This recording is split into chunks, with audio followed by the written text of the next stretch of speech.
Have you noticed that sometimes God's favor comes from the strangest places? Think with me about Pharaoh. That's not his name, of course, that's his label, but he's the ruler in Egypt. He's the most powerful man in the world. And when Paul writes about him in Romans chapter 9, verse 17, he says, quoting God actually, that God raised up Pharaoh to show his glory. Here was a pagan person. And when I use the word pagan, I'm not using it pejoratively. I simply mean to identify an unbeliever, a non-follower of the Lord.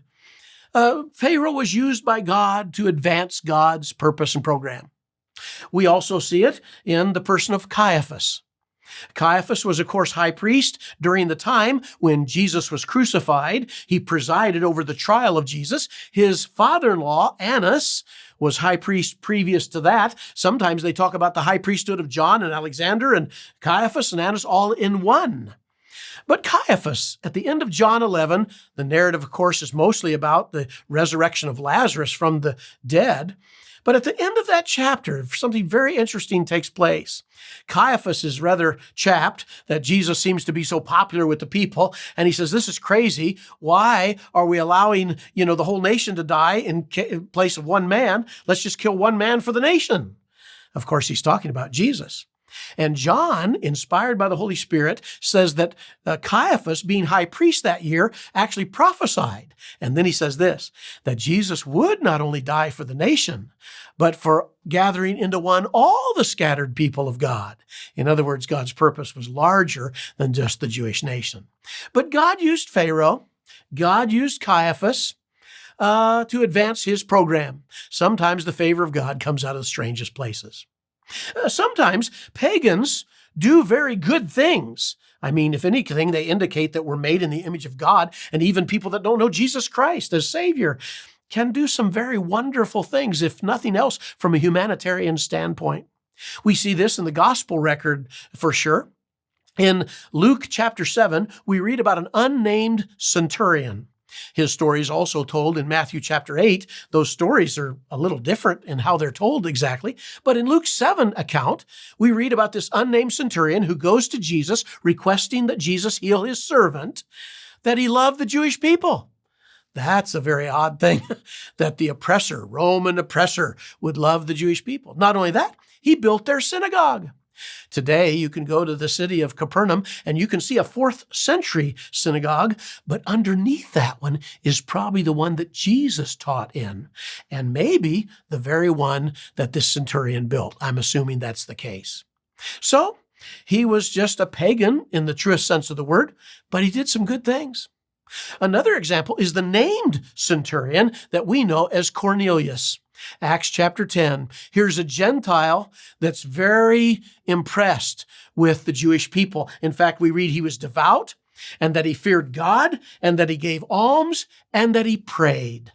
So sometimes pagans do very good things. That's what we see as the book of Ezra begins. The Babylonians have been defeated by the Persians. And in fulfillment of Jeremiah's prophecy, it's time for God's people to go home, which is our overall series of the theme, Going Home. Got to go back to the land of Israel. But God will use, as the story unfolds, a pagan king to accomplish this very task. His name is Cyrus, and much of Ezra is, to some extent, about him. He was a pagan king who most likely worshiped the god Marduk or some other god.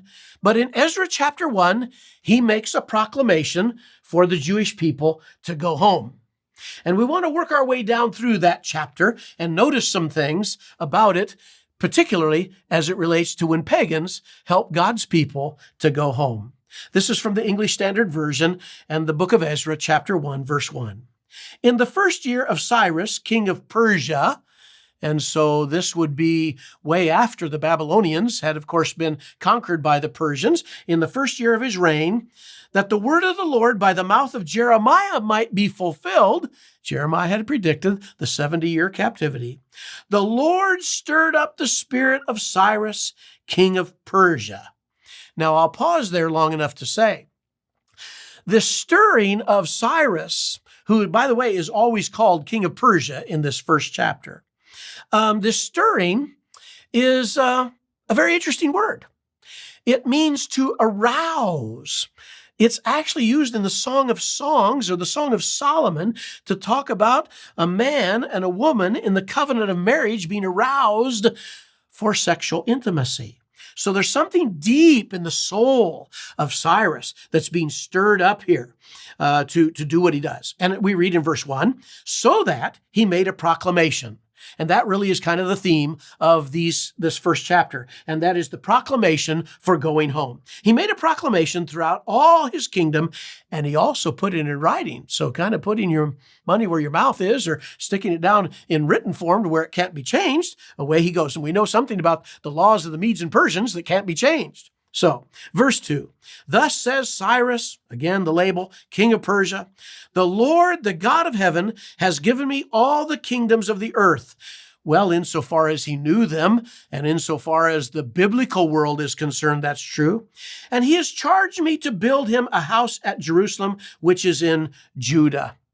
So here's Cyrus giving indication that God is behind what he's doing. Now, to back up and give a little historical background that goes clear back into the prophet Isaiah, the major prophet Isaiah, it has been said that at some point the Jews showed Cyrus the Hebrew scriptures that mention him by name. And so he was kind of operating from the standpoint of his false god Marduk, but here he sees his own name in the Hebrew scriptures. And this may be why he says what he says, that God did this, that God stirred him up. And not only that, but to help pay for the Jerusalem temple. Verse 3, whoever is among you all of his people, may his God be with him, a little blessing there, and let him go up to Jerusalem, which is in Judah, and rebuild the house of the Lord, the God of Israel. He is the God who is in Jerusalem. Now, you might remember that in the ancient world, gods were associated with valleys or mountains or cities or places. So as far as this pagan king is concerned, Jerusalem is the place for the Hebrew God, for the Jewish God. But he's willing, as the Cyrus cylinder indicates, to let the people go back. He's generous. He's a kind potentate.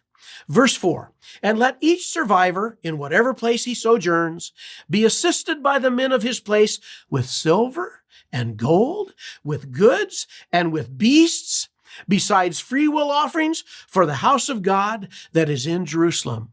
So it looks like good old Cyrus is not only letting people go home by his permission, but he's also going to pick up the tab. He's going to help with this, as the rest of the chapter will say. So that's the proclamation.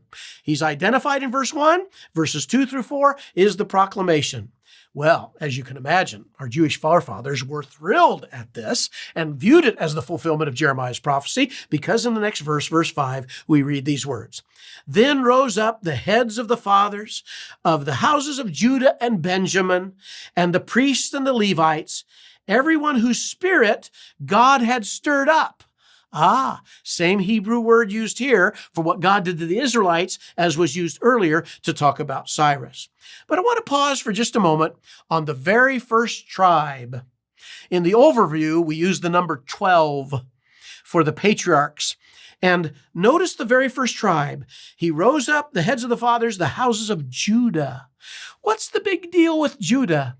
We will constantly read here as they're coming back and as they settle in the land and the towns inside of Judah and Benjamin. Why is it so big of a deal to talk about Judah?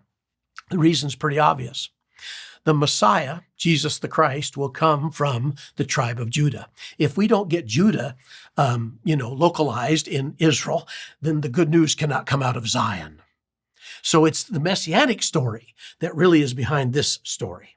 So God stirred up the people as well to rebuild the house of the Lord that's in Jerusalem. Verse 6, and all who were about them aided them with vessels of silver, with gold, with goods, with beasts, and with costly wares, besides all that was freely offered. You see, this looks strangely familiar.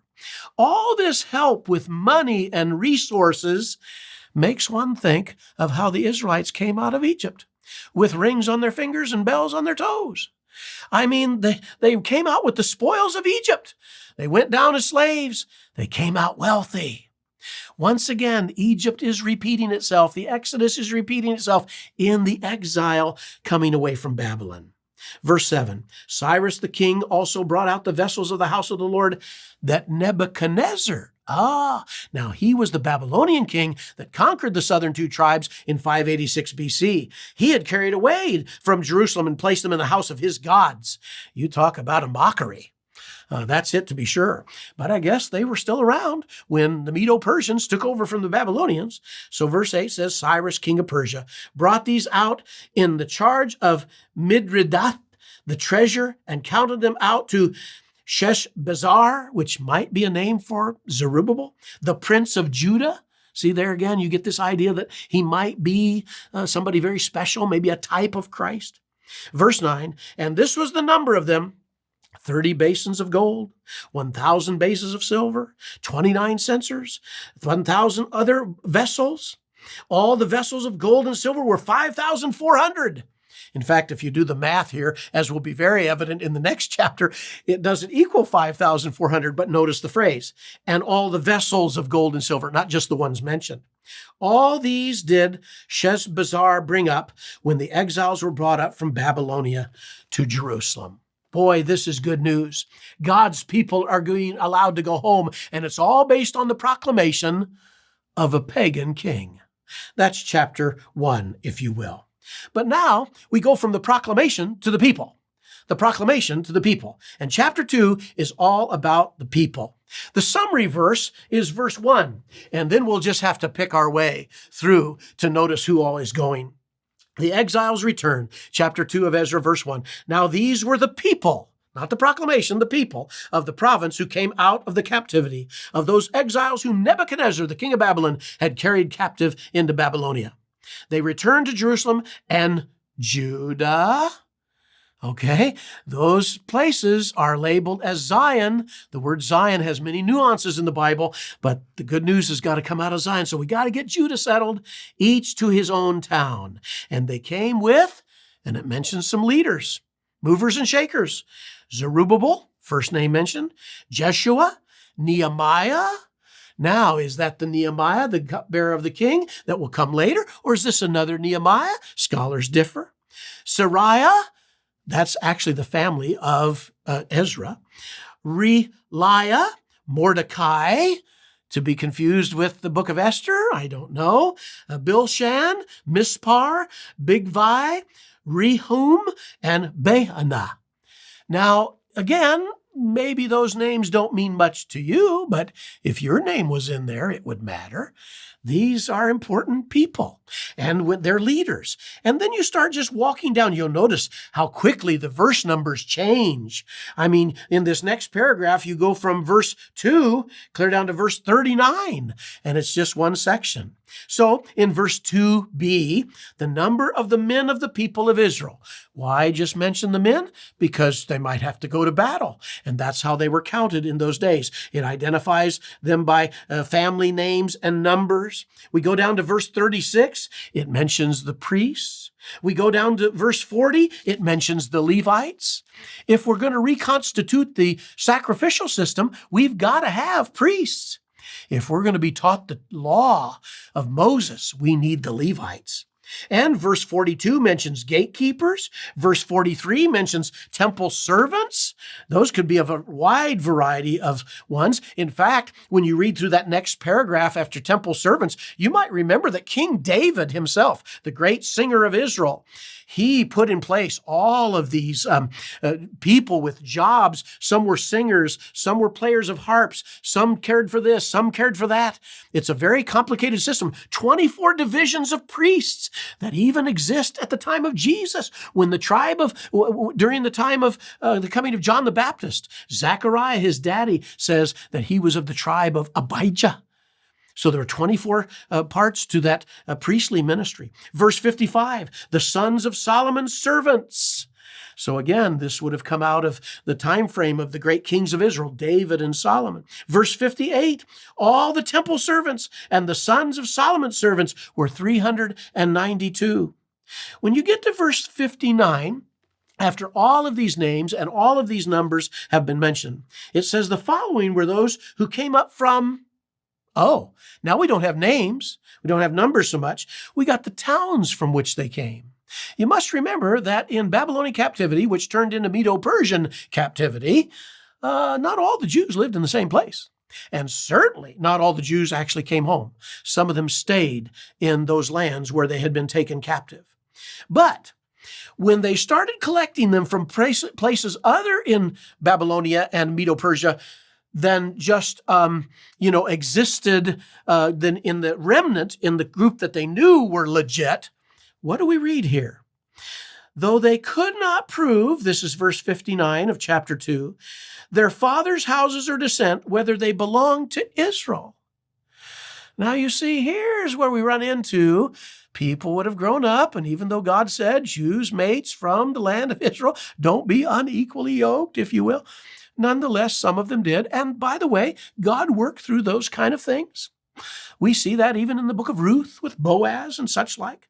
So a little later on, it says in verse 62, these sought their registration among those enrolled in the genealogies, but they were not found there. So they were excluded from the priesthood as unclean. So as they're trying to get the leaders and the people, the men of war, the gatekeepers, the priests, the Levites, it seemed important to Ezra, even though he has not yet come, so Zerubbabel's kind of leading the charge. It seemed important to make sure that they could document that they really were of the priestly family or the Levitical tribe. And one way they discerned this was the next verse in verse 63. The governor told them that they were not to partake of the most holy food until there should be a priest to consult the Urim and the Thummim. Boy, we haven't seen that for a while. This was that part of the breastplate of the high priest that somehow helped God's people discern his will. You know, the will of God is discerned in a lot of different ways in this book that's written over 1,500 years by at least 40 different writers. Sometimes God just audibly speaks. Sometimes people are able to discern his will by the circumstances around them or by somebody's counsel or whatever. But sometimes they cast lots. Proverbs 16:33 says, the lot is cast into the lap, but every decision is from the Lord. He still is sovereign over it all. Here it's the Urim and the Thummim, that strange piece of the high priest's equipment, if you will, or his clothing that would help them discern the will of God. They wanted to reconstitute the people of God. It wasn't just enough to get home. It wasn't just enough to build the altar, like we'll see in the next chapter. It wasn't just enough to rebuild the foundations of the temple. No, they wanted to make sure that the right people were in the right place.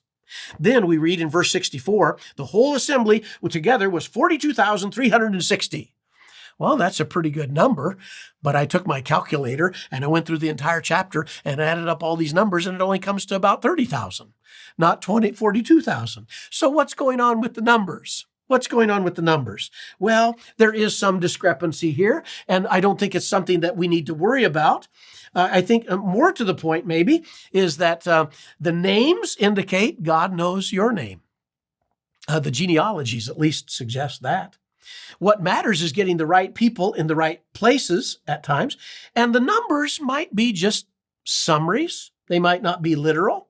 They might not add up, but keep in mind what is called gematria. Gematria means we assign a number to a letter of the Hebrew alphabet. So Aleph would be 1, Beit would be 2, Gimel would be 3, Dalet would be 4, just like ABCs. 1, A, 2, B, 3, C, 4, D.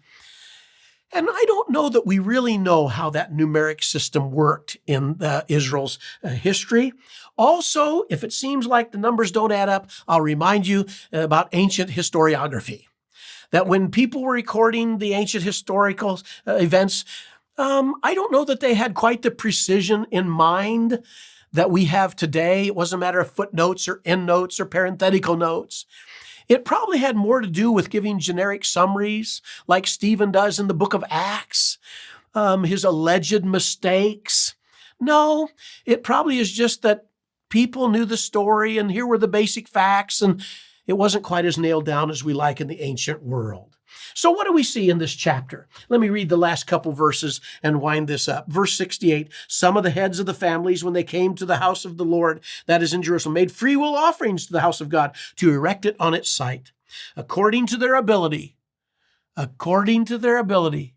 That's the same phrase in 1 Corinthians 16 about the church people giving offerings. They put into the treasury the work 61,000 derricks of gold, 5,000 minas of silver, and 100 priestly garments. Then the last verse, verse 70.